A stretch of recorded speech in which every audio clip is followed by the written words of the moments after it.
dia desses, eu estava meditando na vida e meditando em como é difícil servir a Deus. Servir a Deus não é para qualquer um. Servir a Deus é uma aventura.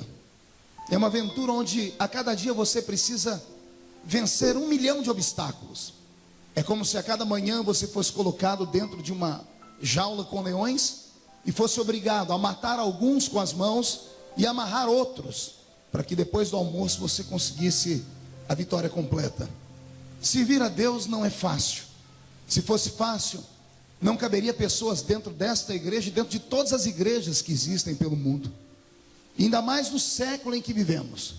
O presente século é talvez o século mais difícil de se servir a Deus de toda a história da igreja cristã.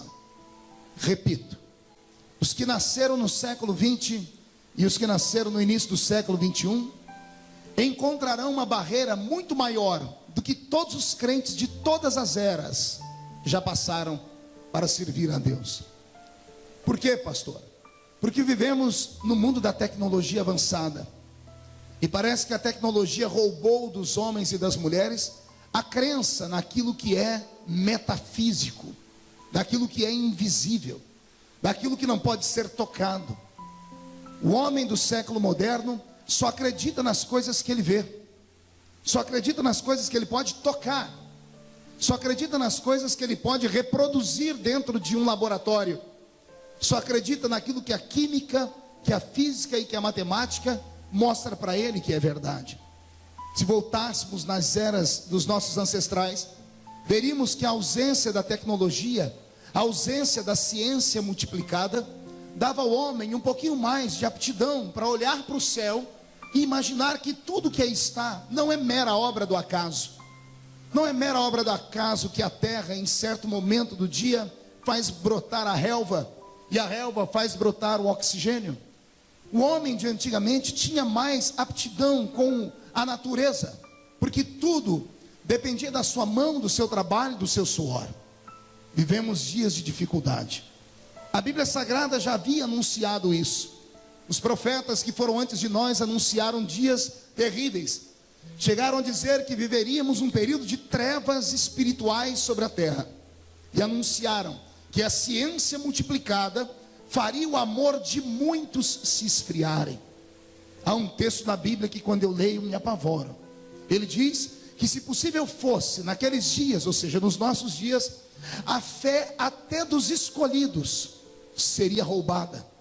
E os homens e mulheres atravessariam as ruas, os valados, viriam para a igreja não em busca mais da presença de Deus, mas em busca de uma verdade que parece não ser capaz de saciar a sua fome. E eu tenho me preocupado extremamente com isso. Tenho participado de cultos, não um, nem dois, mas milhares de cultos desde que entreguei a minha vida a Cristo. E parece que de alguns anos para cá, o evangelho foi vilipendiado, foi barateado, fora transformado em algo que quase não tem valor. Parece que olhamos para Jesus e não enxergamos mais nele, aquele que fez um sacrifício na cruz. Olhamos para ele e esperamos que ele seja para nós um gênio da lâmpada. Aquele que nós esfregamos a lâmpada e ao aparecer ele é capaz de dar para nós o pedido da nossa alma. Somos capazes de fazer campanhas e mais campanhas em prol de um emprego. Somos capazes de fazer campanhas e campanhas para que o nosso nome saia do SPC. Somos capazes de subir um monte para orar, mas em busca de coisas que nos dê uma vida melhor aqui nesta terra. Em compensação, somos incapazes de num domingo como esse, nos prepararmos para vir à casa de Deus, quiçá por 30 minutos antes de sairmos de casa. Não temos força para desligar a televisão. Não temos força para deixar de ignorar os problemas triviais que roubam de nós a nossa fé. Fazemos questão de brigar com a mãe, fazemos questão de brigar com o pai.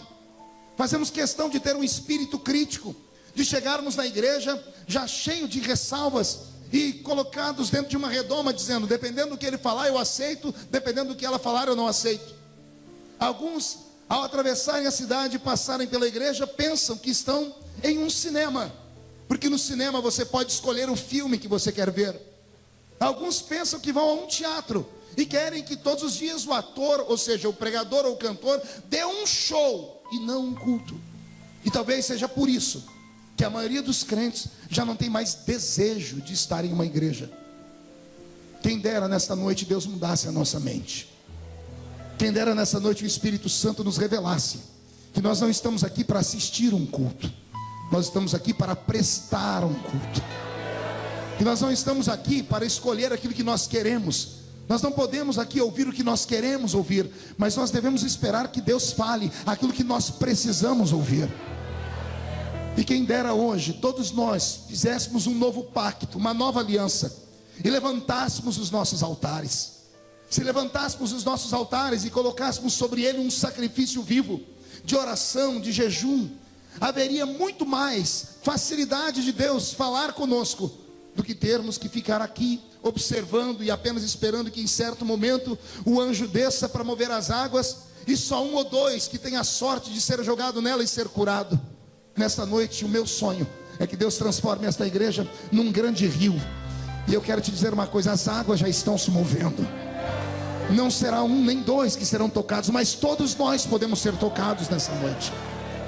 Por isso eu te peço, abra o seu coração e não retenha nenhum tipo de adoração. Coloque para fora hoje todos os seus anseios, as suas necessidades, mas não com palavrões, mas com gritos de glória a Deus, de aleluia. Busque o Espírito Santo nesta noite. Não se dê por vencido. Não olhe para os ponteiros do relógio.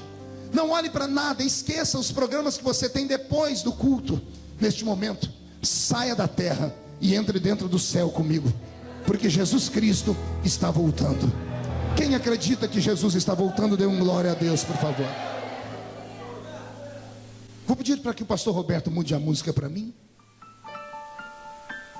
Deus hoje me fez, além de ser um sacerdote religioso, Ele me fez ser um sacerdote da política. Eu entendo que a minha estadia na política brasileira não é algo normal, como nunca nada na minha vida foi normal.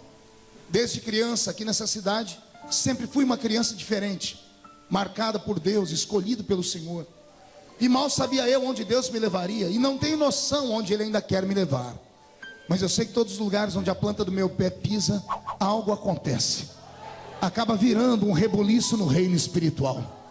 E eu não falo isso para me vangloriar, porque se você soubesse o peso que é carregar sobre os ombros uma geração inteira, e saber que pessoas dependem daquilo que você fala, daquilo que você faz, para poderem se nortear, é muito difícil. Mais uma vez, dentro da política, por alguns meses, e isso aconteceu há 5, 6 meses atrás, eu cheguei a reunir o meu gabinete e disse para eles: eu vou abandonar a política. Chamei o meu mestre da política, que é o Dr. Bauer, os que trabalham comigo, o pastor Roberto, que me assessora em Brasília direto, o Wagner. Eu disse para eles: eu não sei o que estou fazendo na política, porque é tudo tão difícil, é tudo tão lento. O parlamento devia se chamar parlamento lento, porque tudo é lento, tudo lá é difícil. São 513 homens na casa menor, 81 na casa maior, que é o Senado, e ali são cerca de 600 cabeças que pensam o futuro do Brasil, pelo menos deveriam pensar. Mas na verdade somente 30 ou 40 fazem alguma coisa de fato, porque tem estrutura, tem know-how, tem dinheiro, tem conhecimento, e o restante vai agarrado àqueles que ali estão. É moroso o processo, é difícil, e ainda mais eu que sou imperativo. Cheguei a comentar com a minha equipe: se Deus não revelar o que eu vim fazer aqui por esses dias, eu vou abandonar a política. Cheguei a vir à igreja e pedir oração. Falei com a pastora Roseli, com o pastor Valdeci, saindo ali para aquela porta. Eu disse: se Deus não falar comigo por esses dias, eu abandono tudo isso. E de repente, da noite para o dia, Deus me coloca no olho de um furacão. Eu dormi, imagine você dormindo em uma praia, na beira da praia, tomando uma água de coco, um chapéu sombreiro sobre você, em paz, e você adormece. De repente você abre os olhos e acorda, você não está mais na praia, está dentro de um barco, no meio de uma tempestade, numa madrugada, sem remo, sem bússola. Foi isso que aconteceu comigo. E depois de 4 ou 5 meses, eu começo a entender todo o processo de Deus. Deus me colocou num lugar para enxergar algo que a igreja já não está mais enxergando. De que estamos só de passagem aqui. que mais um pouquinho de tempo, e o que há de vir virá, e não tardará. Eu preguei no mundo todo, ou boa parte dele. Nunca me ative para as coisas que nos cercam, porque a vida humana, ela é regrada e ela é regida pela política. E embora a política seja, parece que um antro de coisa ruim, não dá para viver sem ela. E pela minha vida toda como cristão, eu deixei a política de lado, nunca me envolvi com nada, pelo contrário, pregava contra ela. E hoje, graças à política, eu tenho informações que eu vou dar a vocês aqui, que me dá angústia, e o coração chega a bater forte. Semana passada, a Inglaterra, talvez um dos países mais antigos do mundo, um país de histórias, de princesas, de cavaleiros, um país que tem a sua bandeira de um cristianismo verdadeiro, o país que abraçou em certo momento o protestantismo, um país da grande igreja anglicana e coisas mais, o país de John Wesley, o pai do avivamento das Américas, o país, pastor Elias, de Jonathan Edwards, o pregador de um único sermão. Alguém já ouviu falar dele? Jonathan Edwards foi o pregador que pregou um único sermão, chamado Pecadores na Mão de um Deus Irado. A história diz que enquanto ele pregava, as pessoas dentro do templo levantavam os pés, porque sentiam fogo nos pés, mas não era o fogo do Espírito Santo. As crianças gritavam dentro do culto, porque diziam: mamãe, eu estou vendo demônios. Deus transportou a igreja naquele culto para dentro do inferno. E houve naquela noite, dentro da Inglaterra, um reboliço e um avivamento. E os crentes voltaram, pelo menos por um espaço de 4 ou 5 anos, à prática da oração, do jejum e da santificação. A Inglaterra, que foi berço de tantas coisas boas, semana passada, receberam com tristeza a notícia de que entraram no Supremo Tribunal Federal inglês com um pedido para que as igrejas cristãs se preparem para fazer casamento de pessoas do mesmo sexo, de maneira obrigatória. Não estou falando de união estável, não estou falando de união civil que é feito pelos cartórios, estou falando de união religiosa. O que nós vemos batendo na tecla há muito tempo, dizendo: gente, abra os olhos. E alguns crentes até dizem assim: não, deixe eles estão lutando por direitos, eles podem ser felizes, podem conquistar, moraram junto, construíram um patrimônio. O que tem? Eles têm direito de um ter parte do patrimônio do outro, a união estável. Uma vez a união estável aprovada, alguém disse: então se já tem união estável, por que não a união civil?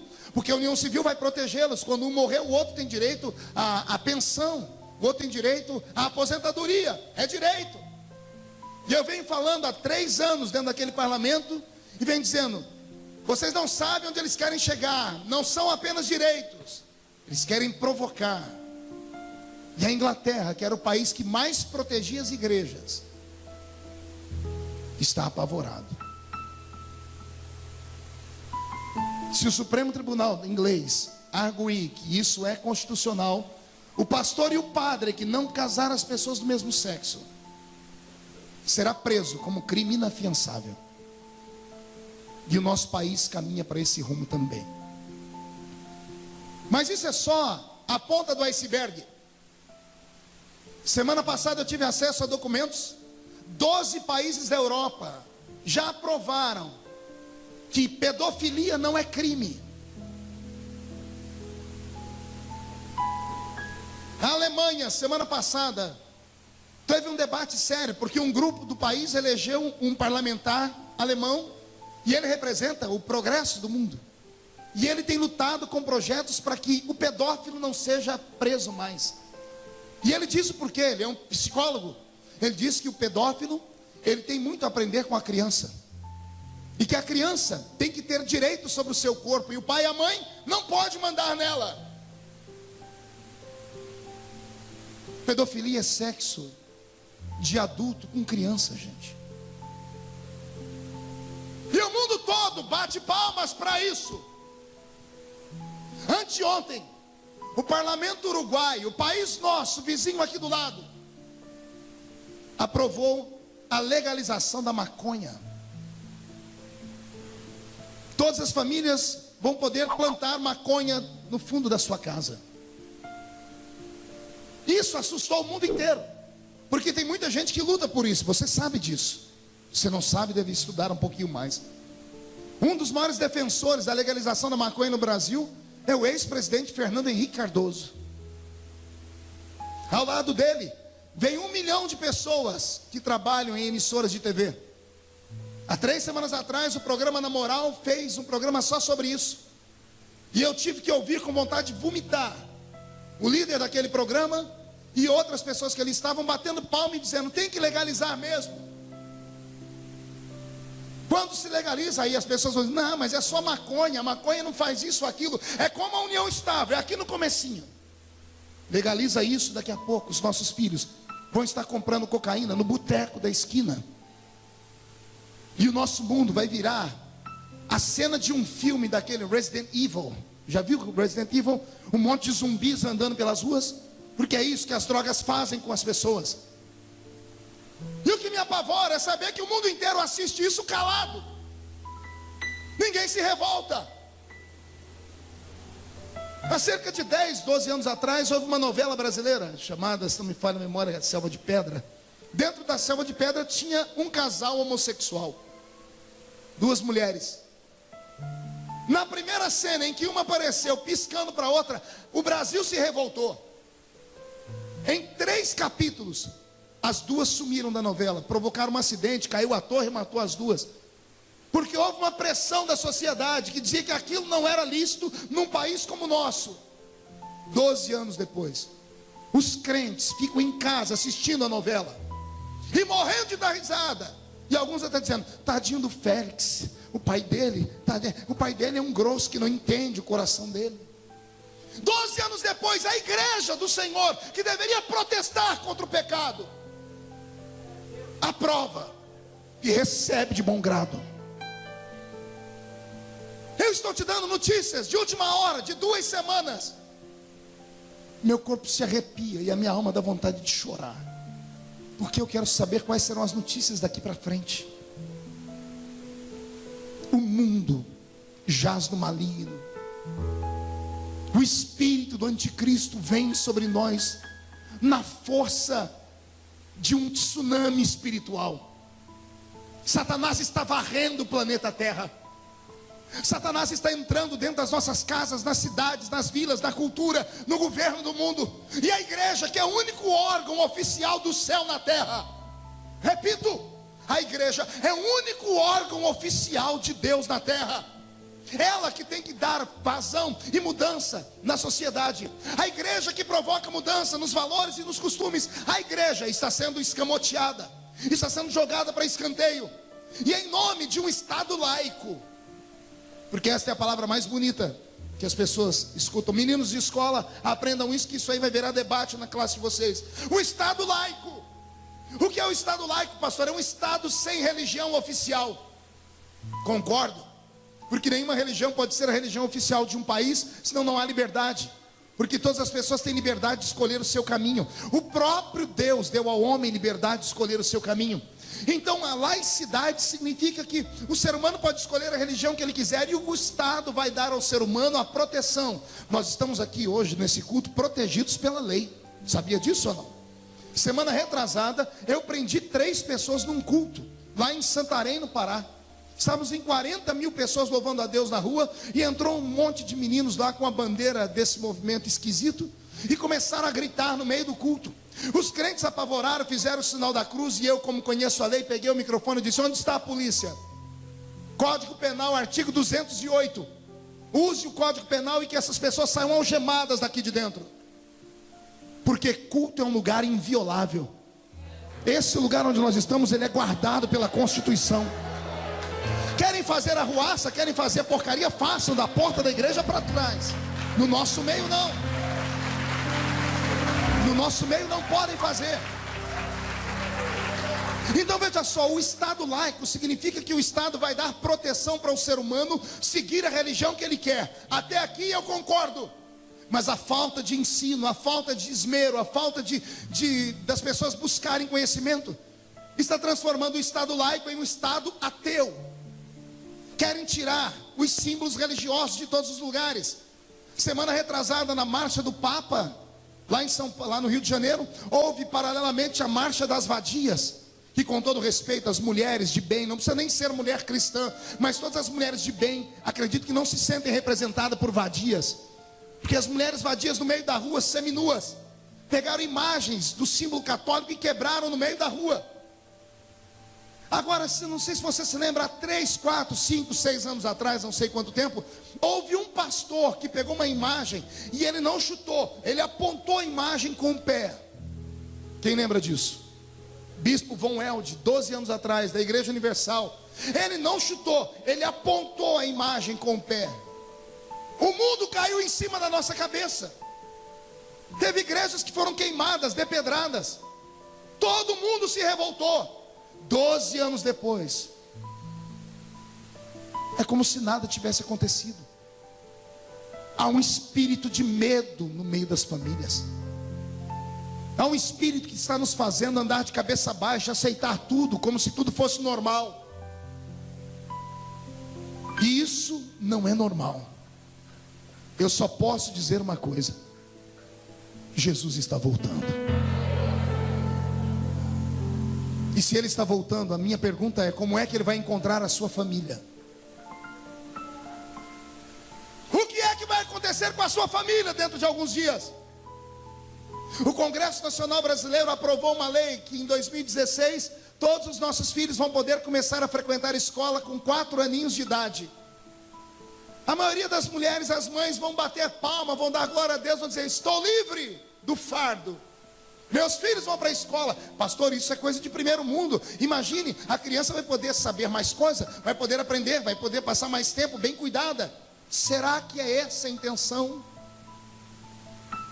O governo que aí está é um governo socialista. O governo que aí está é um governo de esquerda. É um governo que faz de tudo para desestruturar o ser humano. É um governo que destrói a família. Leia a base desse governo, entre na internet, use a internet para uma coisa boa, seja curioso. Entre no site do partido que governa o país e leia lá quais são as doutrinas deles. E você vai ver lá que uma das bandeiras principais é o aborto, a outra é a descriminalização das drogas, a outra é desarmar a população. Pergunte aos policiais, nós temos uma aqui no púlpito, como hoje existe uma luta para que os policiais percam todos os seus instrumentos, suas armas, querem arrancar, querem desarmar a população brasileira. Os criminosos têm mais valor do que um policial. Está tudo invertido nesse nosso país. Ora, ser hétero nessa sociedade é uma vergonha, porque ser homossexual é a melhor opção, é a moda. A televisão aplaude. Pegue a novela da Globo, quando colocam lá um gay, não, agora estão colocando evangélicos também, pastor. Veja a cara do crente que está na televisão. Tem cara de maluco, se veste como se fosse um Zé Mané. Tudo que vão falar com ele tem tom preconceituoso. Mas quando é um homossexual, ele é querido, ele é bonito, é inteligente, é sagaz. Será que só eu percebo que é uma trama do diabo para desestruturar a nossa casa? Ah, se eu pudesse voltar no tempo, eu ia colocar a lei que os meus pais colocaram para mim e eu lutei contra eles, para a gente não assistir televisão. Começo a entender aqueles velhos e velhas de cabelos brancos, que a quem eu chamei de retrógrados, de gente maluca, da idade da pedra. Começo a entender por que eles se policiavam e se santificavam tanto. No afã de querer acompanhar o mundo moderno, destruímos as nossas famílias. A maioria dos meninos e meninas da nossa igreja tem mais facilidade de ouvir músicas do mundo do que ouvir louvores. Pegue o telefone da sua filha ou do seu filho, os iPads e tudo deles, o que você puder, e veja as músicas que eles escutam. Está tudo mudado.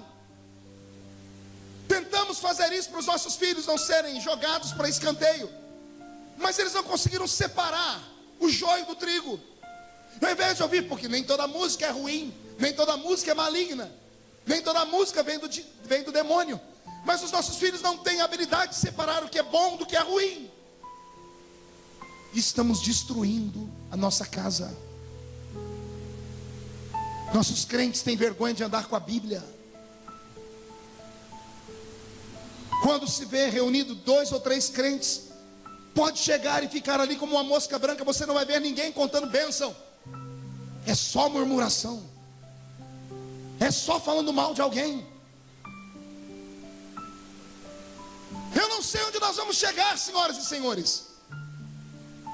E a culpa disso é minha, é nossa, porque nós somos os pastores, nós somos os líderes, nós guiamos o povo. E eu estou com medo. Irmã Conceição, eu tenho medo de Jesus voltar nessa noite. Se a trombeta tocasse nesse exato momento, quem entre nós subiria? Ah, pastor, mas vai levar um tempo para Jesus voltar ainda. Então vamos mudar a situação. Ao término desse culto, você me garante que vai chegar em casa vivo? E se a morte chegar antes?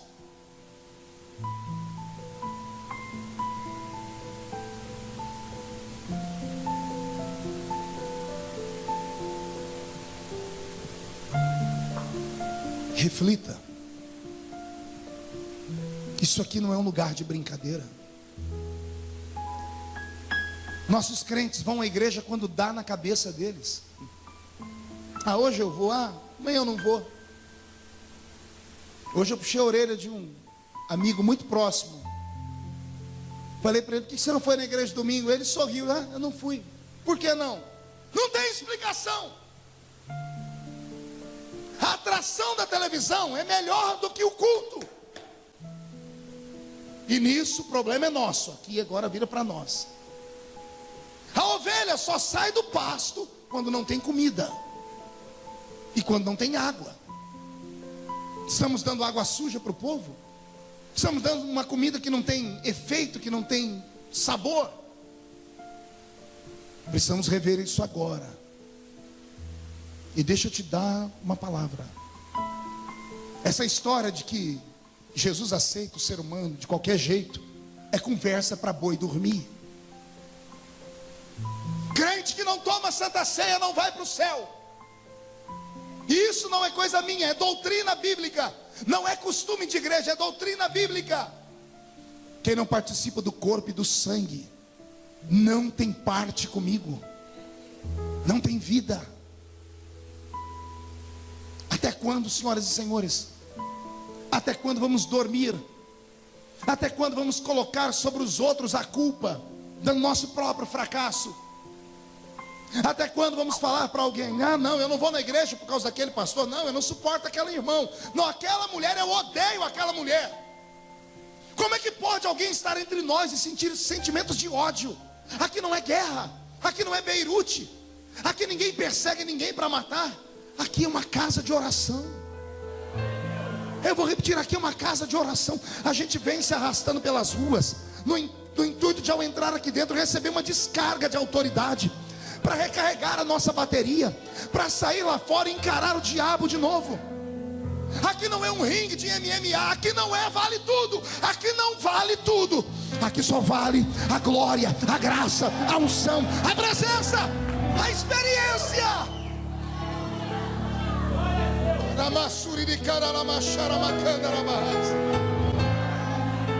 Sabe o que vai acontecer com você que não vai à igreja nenhuma? Você vai se transformar no pior ser humano do mundo, porque você conhece e não pratica. O diabo vai fazer a sua mente endurecer, os seus ouvidos vão criar comichões, e daqui a pouco para você tudo será da base do relativismo, porque essa é a doutrina do mundo moderno. Depende, pastor, depende do ponto de vista que você vê. Não depende de ponto de vista, porcaria nenhuma. Depende de entrega, depende de paixão, depende de vida, de experiência. Isso aqui não é uma reunião de loucos, não loucos no sentido que o mundo pensa, é uma reunião de loucos apaixonados. Isso aqui tem que ser uma reunião de gente que quando entra aqui dentro diz assim: Jesus, eu quero ver o Senhor custe o que custar. Nem que eu saia daqui mancando, aleijado igual Jacó, mas eu saio daqui com o meu nome trocado. Deus te trouxe hoje aqui para te dar um despertamento. Eu li um texto do Apocalipse. Estamos distante desse texto, acredito, mas Jesus em breve vai fazer esse texto acontecer. Para que esse texto aconteça, é primeiro necessário que a trombeta toque. Para que a trombeta toque, a igreja tem que fazer a sua parte, evangelizando o mundo. Enquanto nós não anunciarmos Jesus como Salvador, Ele não voltará. Enquanto o seu vizinho, seu amigo de escola não saber quem é Jesus, Jesus não voltará. O evangelho do reino tem que ser anunciado. E aqui vem a minha preocupação: tecnologia. Eu não ensino sobre Jesus para o meu amigo, você não ensina para o seu. Aí a internet ensina e mostra um Jesus que não é o nosso. Mostra um Cristo que não é o nosso. Eu tive acesso há poucos dias atrás a uma conversa com um bruxo, e ele me disse que o maior polo de evangelização de bruxaria do mundo é a internet. Sabia disso? Você não sabe o que seus filhos ficam fazendo a madrugada inteira na internet, Facebook e um monte de coisas que são compartilhadas. Está sendo disseminado pela internet um evangelho desgraçado, um evangelho que não é o nosso, porque nós não falamos do Cristo verdadeiro. A internet mostra um Cristo fajuto, mostra um Cristo que até tendências homossexuais tem. Tem Jesus para tudo quanto é gosto na internet. Precisamos acordar, senhoras e senhores. Nós temos na mão um livro. Não podemos trocar esse livro. Eu vou falar de novo. Isso não é só um livro, é uma bússola. Isso não é só uma bússola. Isso aqui é a minha enxada, é a minha ferramenta. Não é só uma enxada, é o meu alimento diário. Se você não come a palavra, você fica fracassado. Se você não se alimenta de Deus, você nunca vai sentir Deus. É por isso que alguns crentes desistem de Deus, desistem da igreja, porque eles estão tão fora de Deus que não sentem mais nem a necessidade de estar perto dele. Deus nessa noite quer nos preparar para o arrebatamento da igreja. E vai acontecer. Dada a palavra de ordem, o mesmo Senhor descerá do céu com alarido e voz de arcanjo. Os que morreram em Cristo ressuscitarão primeiro. Depois nós, os que ficarmos vivos, seremos transformados e arrebatados seremos, e estaremos para sempre com o Senhor nos ares. Quem acredita nesse texto? Antes da igreja subir, haverá um grito. Dada a palavra de ordem, o Pai sentado no seu trono olhará um relógio eterno. O relógio de Deus está quase cruzando os ponteiros à meia-noite. Estamos mais perto de Jesus hoje do que quando aceitamos a fé. Deus é regido por sinais, ou melhor, Ele rege o mundo por sinais. Leia em casa, volte a ler a Bíblia. Leia Mateus capítulo 25, leia a parábola das 10 virgens. Leia sobre os sinais que antecederão a vinda de Jesus. Leia e crie temor. Leia e veja os discípulos perguntando: quando será a sua vinda? E Jesus disse: olhe para o céu, olhe para o mar, olhe para a terra. Veja os terremotos, os maremotos, filhos contra pais, pais contra filhos. Veja tudo isso e se aperte, e saiba que está próximo o dia do seu regresso. Ele deixou sinais. Depois dos sinais, quando Deus ver que tudo está cumprido, Ele dará um grito. O grito dele é para que o filho fique de pé. Eu imagino que Jesus já está se ajeitando no trono. Eu acredito que os anjos que estarão segurando as vestes que Ele vai usar no dia do arrebatamento já estão terminando elas.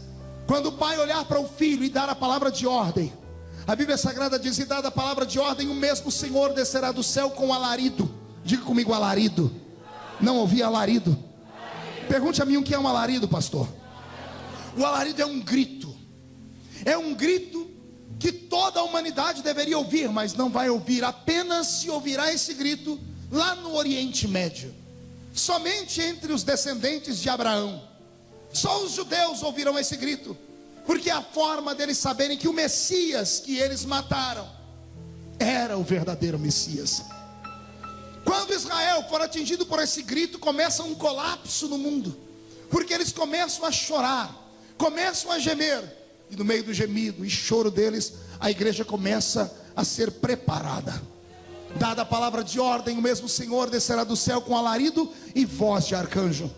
O arcanjo dará um grito no céu, dizendo: já estou preparado. Levantará uma trombeta brilhante, uma trombeta que está sendo polida todos os dias.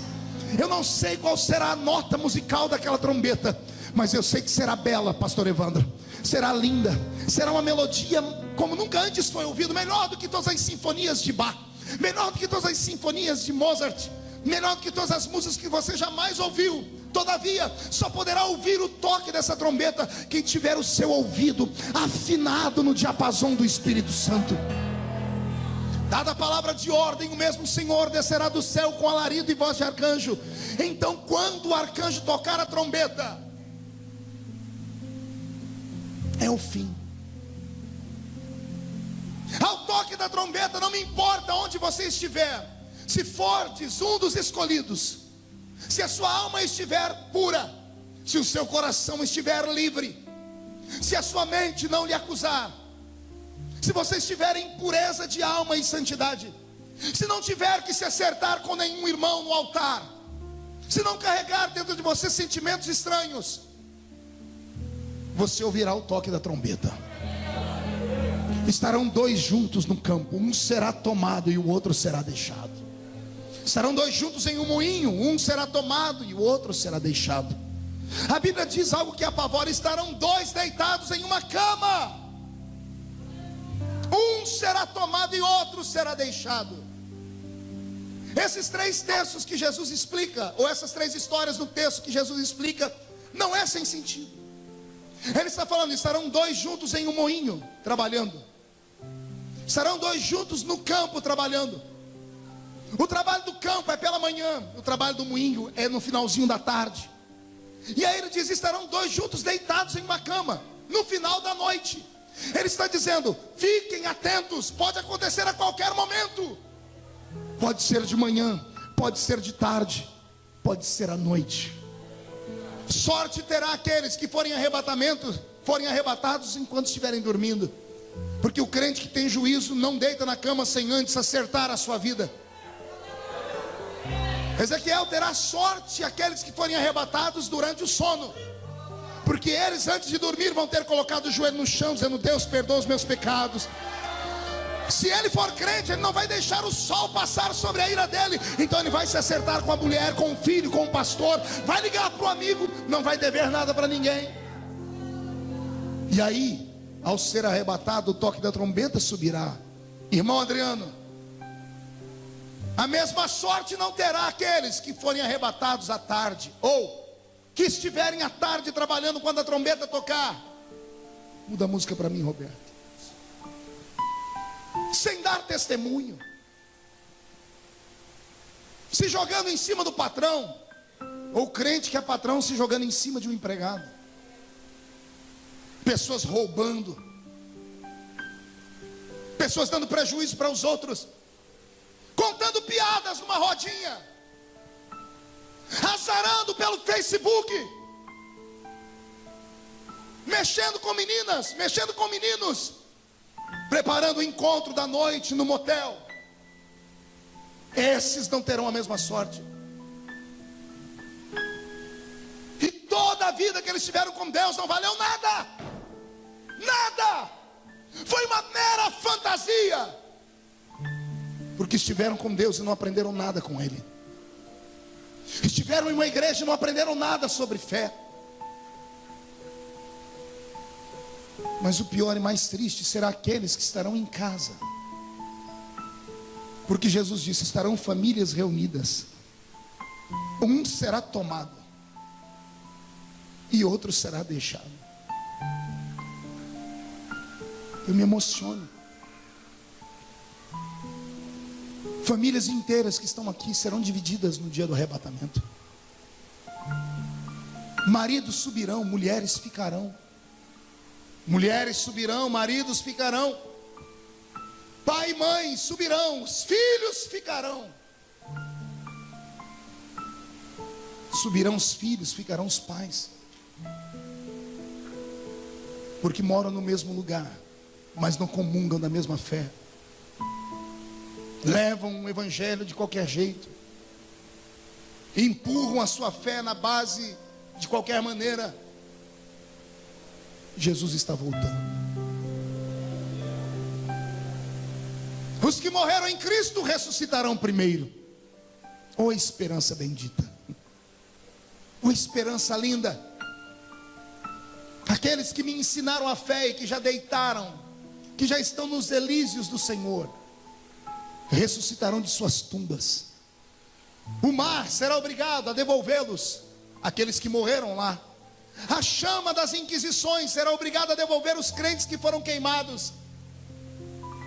As arenas do Coliseu Romano serão obrigados, no meio da areia, a devolver os seus mortos. Porque o crente não será esquecido. Os que morreram em Cristo ressuscitarão primeiro. Agora respire fundo. E depois nós,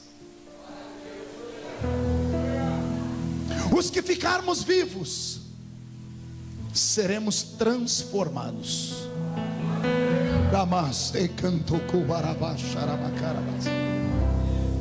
Se a trombeta tocar nesse exato momento, todos esses acontecimentos acontecem simultaneamente. Mas os crentes que estiverem de pé e acordados nesse dia, creio eu, vão sentir algo que nunca sentiram em suas vidas. Vão sentir uma visitação como nunca antes sentiram. Um gozo, um prazer, uma alegria. Algo que vai deixar a sua alma tão leve. E quando você olhar para alguém e abrir a boca para falar, não vai dar tempo. Subiremos cantando um novo cântico.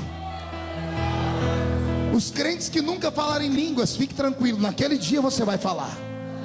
Subiremos falando um novo cântico, o cântico dos anjos. Quando olharmos para o céu, veremos o Senhor lá de braços abertos nos esperando. Seremos levados para um ambiente diferente. Milhares, crentes vindo de todas as partes, de todas as eras, homens, mulheres, jovens e crianças. Subiremos ao lado de Abraão, Isaac e Jacó. Veremos Lázaro. Estaremos ao lado de um cego Bartimeu. Conheceremos Esther. Andaremos ao lado de Mardoqueu. Veremos o profeta Natã. Ouviremos o rei Davi. Estaremos todos subindo em miríades e miríades de santos. Seremos arrancados desse mundo que nos odeia. Seremos arrancados desse mundo que não nos quer bem. Seremos arrancados dessa cidade. E aqueles que foram na minha casa protestar, vão ler pelo jornal, ou vão ouvir pela URC, ou pela Rádio Gazeta. Ontem aconteceu algo estranho em Orlândia. Todas as igrejas cristãs evangélicas estão em desespero. Interessante que alguns pastores sumiram e outros ficaram. Interessante que alguns crentes, principalmente aqueles que eram os mais loucos, aqueles que mais gritavam, aqueles que mais diziam vamos andar assim o assado, esses sumiram. E aqueles que tinham uma vida leviana, uma vida meia lá, meia cá, estão aí. Essa igreja nunca ouviu tanto choro e grito como vai ver naquele dia. Vão destruir a porta dessa igreja. A igreja onde nós nascemos, Elias, vão destruir as portas delas. Porque todas as pessoas que tiveram contato com o evangelho como o nosso, todas as pessoas que ouviram falar de crentes e tiveram a oportunidade de ouvir uma palavra, sabem que nós pregamos que um dia nós vamos sumir desse mundo. Vão quebrar as portas porque vão vir as multidões, vão revirar os bancos, vão se jogar na frente do altar, vão arranhar os seus rostos, vão entrar num desespero tão grande como nunca antes houve. Apocalipse, dá medo de ler. Tem uma parte de Apocalipse que diz: naqueles dias os homens vão pedir a morte, e a morte vai sumir diante deles. Vão gritar: ó montes, caiam sobre nós. E mesmo os montes caindo sobre eles, eles não vão morrer. A morte será arrancada da terra por um tempo, para que as pessoas não tenham onde dar vazão ao seu remorso. enquanto sumirmos daqui, estivermos nos céus, sobre os nossos pés se fechará. Deus apagará da nossa memória parte das nossas lembranças. Pergunte para mim quais, pastor? Aquelas de que nós subimos e alguém ficou. Quem ficará com as memórias? Só aqueles que ficarem. Os que saírem daqui e subirem não vão lembrar disso. Pergunte por quê? Senão não é céu, é desespero. Você ir para um lugar e saber que você está em paz, e saber que a sua mãe, o seu pai, o seu filho estão nas mãos do anticristo. Nós estaremos em um lugar tão belo, assentados em uma mesa. João desenhou a mesa em Apocalipse. Ele diz que o tamanho dela é tão grande que ela começa no Oriente e vai até o Ocidente. Estaremos assentados nessa mesa, vestindo uma roupa branca, os nossos corpos recuperados, sem rugas no rosto, sem doenças, Joel, sem nada que nos deixe cicatrizes. O nosso corpo será transformado. Sentaremos nessa mesa e passaremos um tempo olhando uns para os outros, sorrindo, alegres, dizendo uns aos outros: valeu a pena, valeu a luta, a perseguição, o sofrimento, valeu a pena. Na cabeceira da mesa se levantará o nosso mestre, dará um discurso, porque é o nosso casamento, e então participaremos das bodas do Cordeiro. A exemplo dos judeus, que uma festa de casamento dura 7 dias, a festa do nosso casamento com Cristo durará 7 anos. Não ouvi um glória a Deus direito. 7 anos assentados em uma mesa, revendo amigos, batendo papo. Esquecemos dessa terra aqui, só lembramos de coisas boas lá. Comendo e bebendo 7 anos sem parar. Detalhe, sem engordar nem 1 quilinho. Ninguém deu glória a Deus. Você então tá bom, deixa pra lá. Vou falar mesmo assim: ninguém mais vai engordar, ninguém mais vai emagrecer. Comeremos 7 anos. E aí vem a parte mais linda, pergunte qual? O garçom que vai nos servir. Pastor, é os anjos? Não. Serafins? Não. A Bíblia diz que o próprio noivo vai nos servir. Pastor, é por isso que vai demorar 7 anos, porque até servir todo mundo? Não. O nosso noivo tem um dom que nós não temos. Ele é onipresente. Na hora em que ele estiver servindo o meu prato, ele vai estar do outro lado servindo o prato do outro. Estará do outro lado servindo o seu. Será uma noite inesquecível para nós. O tempo e o relógio não vai existir. Será apenas um jantar que vai durar aqui na terra, para quem estiver aqui, 7 anos. E nesse período de 7 anos, esse mundo vai virar do avesso. Nos primeiros dias, o Jornal Nacional e todos os jornais do mundo vão começar a dizer, tentar explicar para onde é que nós fomos. Oh glória! E hoje já existe uma teoria. Eu comprei uma revista de ciências esses dias, e a revista diz que existem indícios de que há vida em outros planetas, e de que existe vida inteligente fora da Terra. Quem assistiu o filme Prometheus aqui? Alguém assistiu o filme Prometheus? Aquilo é a emancipação do pensamento da nova era. Nós somos frutos de alienígenas. Então eles dizem que esses alienígenas qualquer dia desses vão vir a esse mundo e vão retirar parte do mundo que não evoluiu. E quem são os que não evoluíram? Os crentes. Pergunte por quê? Que a gente não aceita nada que é errado. É sério, nós não aceitamos nada que é errado, somos retrógrados. Não aceitamos o que o mundo chama de progresso. Então nós somos uma pedra no sapato do mundo. Então já há uma teoria de que em qualquer momento serão abduzidos milhões de pessoas desse planeta e levados para um outro planeta para serem treinados. Já existe isso na internet. Olha o que o diabo está fazendo. Já está arrumando uma desculpa para falar para onde é que nós fomos no arrebatamento. Depois que isso acontecer, o anticristo, o homem do pecado, se levantará com autoridade jamais vista, com poder e autoridade capaz de fazer sinais e prodígios. Ao lado dele se levantará um líder religioso chamado falso profeta. E esse falso profeta já tem súditos nos nossos dias. Ecumenismo.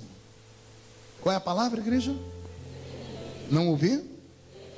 Pergunte para o seu irmão se ele sabe o que é ecumenismo. É você colocar dentro de um lugar um pastor, um padre, um babalorixá, um budista, de todas as religiões, falar assim: nós servimos todos ao mesmo Deus, só tem diferenças, podemos comungar, caminhar juntos. Isso é ecumenismo. É o que é pregado hoje na televisão. Quem assistiu Na Moral essa semana viu lá um babalorixá questionar o pastor Silas: por que vocês não vão lá no nosso terreiro? Por que nós não podemos ser uma religião só? O Papa Francisco é hoje uma das maiores vozes que defende o ecumenismo. Ainda ontem ele mandou uma carta para um líder muçulmano no Egito, pedindo paz e trégua e dizendo que eles podem conversar, porque afinal de contas, Alá e Jeová e Jesus são o mesmo. O mundo caminha para o encontro da igreja com Jesus. O mundo caminha mostrando para nós sinais. O ecumenismo já está aí. Senhoras e senhores, abramos a nossa mente. Não é tempo de brincar. Jesus está voltando. Os primeiros 3 anos e meio serão de paz. Esse anticristo vai conseguir fazer Israel e os palestinos fazerem as pazes.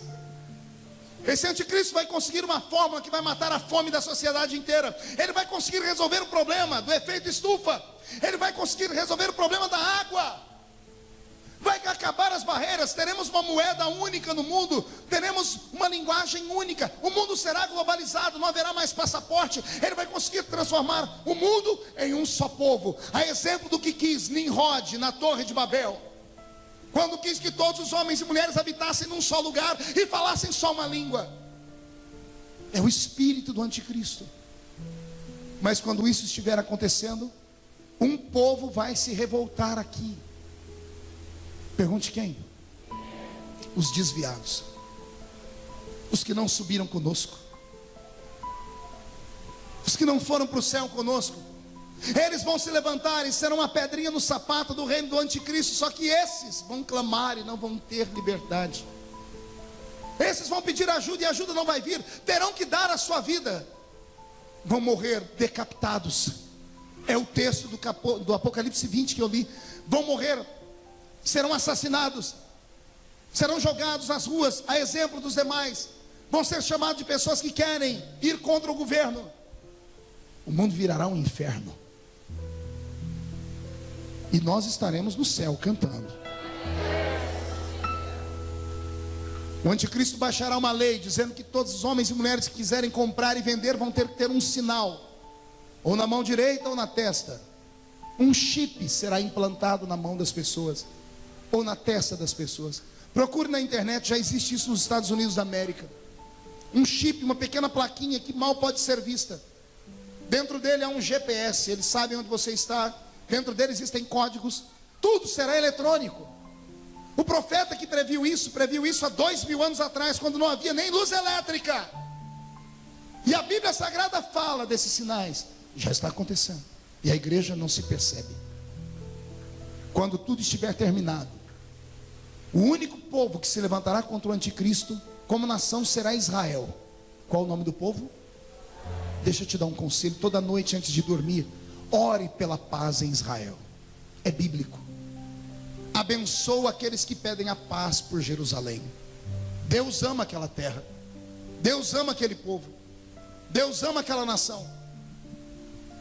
E nesses dias eles se levantarão, porque esse anticristo vai querer colocar uma imagem dele dentro do templo que será levantado em Israel. E os judeus não adoram outro Deus, não aceitam imagens, estão curados.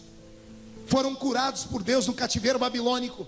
No cativeiro de 70 anos em Babilônia, Deus arrancou toda a idolatria do povo judeu. O judeu só adora um Deus, aquele que está nos céus. Quando isso acontecer, o mundo todo se revoltará contra Israel. Há um vale em Israel chamado Vale de Gisrael. O ano que vem nós vamos fazer uma caravana e alguns crentes daqui vão comigo lá. Lá em Israel, vamos lá, em loco. Há um vale gigantesco chamado Vale de Gisrael, também chamado Vale do Armagedon. Aquele vale será tomado por homens que virão do mundo inteiro para cercarem os flancos de Israel, para destruir Israel com seu armamento bélico. O mundo todo vai tentar provocar a terceira guerra mundial, o mundo contra os judeus. Quem vai apoiar os judeus esses dias, pastor? Os desviados que estiverem aqui. Quando todo o armamento do mundo estiver contra os judeus, quando Israel estiver para ser apagado da terra, cumprir-se-á os 7 anos da profecia. Antes de Israel ser exterminado, as bodas do Cordeiro terminam. Jesus olha para nós assim: é chegada a hora. Levantamos da mesa, a mesa desaparece. Recebemos o poder de voar. Lá na frente daquele batalhão veremos um cavalo branco, e o nosso Salvador vai se assentar sobre ele. E quem não acredita nisso, leia o livro que antecede o Apocalipse, o livro de Judas. E lá no livro de Judas você vai ver assim: e assim profetizou Enoque, o 7º depois de Adão: eis que é vindo o Senhor com milhares dos seus santos. Enoque, lá no Gênesis, viu a nossa vinda vitoriosa. Ele não fala de anjos, fala de santos, somos nós. Estaremos atrás do Mestre. Abrir-se-á no céu uma ruptura, haverá uma separação entre dimensões. A Bíblia diz que é como um relâmpago que sai do Oriente e se mostra no Ocidente. Vai se rasgar em dois, vai se abrir uma cortina que ninguém vê. E quando os homens olharem para cima, vão ver milhares de crentes. Na frente, o Senhor sentado no seu cavalo. Nesse dia, todas as filmadoras estarão filmando Israel preparados para a guerra. Os cinegrafistas, como está a Ana ali, estão filmando a guerra, e alguém do lado: querido, bata no ombro da Ana, por favor. Bata no ombro da Ana. Ana, olhe para ele, pergunte o que é. Aponte para o céu, diga: filme lá, filme lá. Quando as câmeras mens filmarem o céu, o mundo vai entrar em desespero. William Bonner, CNN, todo mundo vai entrar aos gritos dizendo assim: o mundo está sendo atacado por alienígenas. O céu está tomado por seres de outro espaço. E de fato serão seres de outro espaço. É aí que se cumpre a palavra que diz que naquele dia todo olho o verá. O arrebatamento da igreja se dá em 2 fases. Na primeira fase, ele vem como ladrão da noite. Lembra que Jesus disse: se o pai de família soubesse a que hora o ladrão viria, ele não deixaria ser roubado. Então a primeira fase é aquela fase do arrebatamento que eu disse: nós seremos arrebatados num abrir e piscar de olhos. 7 milésimos de um segundo. Será invisível, ninguém vai ver nada, nós desaparecendo e indo para lá. Mas a segunda parte, a Bíblia diz: naquele dia todo olho o verá. Como todo olho verá, pastor? Todas as TVs do mundo filmarão. E quando filmarem, eles vão tentar buscar o melhor foco da imagem. E quando filmarem o que está na frente daquele batalhão, vão filmar Jesus. Vão filmar a roupa que ele vai estar vestindo. A Bíblia Sagrada diz que os homens vão saber o que está escrito no manto que cobre a coxa direita dele. E na coxa direita dele está escrito: Rei dos Reis e Senhor dos Senhores. Jesus virá e parará com o seu cavalo e nós atrás dele, em cima do Monte das Oliveiras. Quando os pés dele pisarem sobre o Monte das Oliveiras, o monte se rachará em 2 partes. O vale se aumentará mais ainda. E ele, pelo sopro da boca dele, mandará todos os inimigos que eram contra Israel para aquele buraco. Ninguém levantará um dedo, não será disparado uma arma, ninguém soltará uma bomba. O mundo naquele momento sofrerá com a mão do juiz, e o juiz é Jesus. E Jesus soprará sobre os inimigos. Quando os inimigos forem destruídos, Jesus implantará nesse mundo o seu reino. Oh glória, respira fundo, já estou terminando. Jesus fará de Jerusalém a capital do mundo. O anticristo será agarrado com a mão do Senhor, a besta, o falso profeta serão amarrados, o próprio diabo será amarrado por 1000 anos. Quando os demônios e Satanás e esses forem amarrados e trancados, nós que estivermos com ele lá em cima, viremos para governar essa terra. Por favor, se ajeita na cadeira agora, murcha a barriga, estufe o peito, porque você pode estar sentado ao lado do primeiro-ministro da Inglaterra. Você não entendeu? Você pode estar sentado ao lado do primeiro-ministro dos Estados Unidos da América. Você pode estar sentado sobre o próximo primeiro-ministro do Brasil. Porque o governo será de Jesus, ele governará e ele terá ministros no mundo inteiro para governar. Você está sentado perto da pessoa que vai administrar o estado de São Paulo, Minas Gerais, eu não sei qual. A Bíblia diz que naquele dia seremos reis e sacerdotes do Senhor. Quem está preparado para isso? Então levante a mão direita, por favor, agarre o ombro do seu irmão, chacoalhe ele até ele ficar irritado, por favor, tira alguém do lugar aí. Isso, não, mas faz com força. Diga, você está entendendo isso? Diga, Jesus está voltando, e Ele hoje está sacudindo a sua vida, está sacudindo a sua família, está sacudindo a sua fé. Esta é a igreja do arrebatamento. Só quem vai ser arrebatado não dá um grito não, dá um berro de glória a Deus nesse lugar.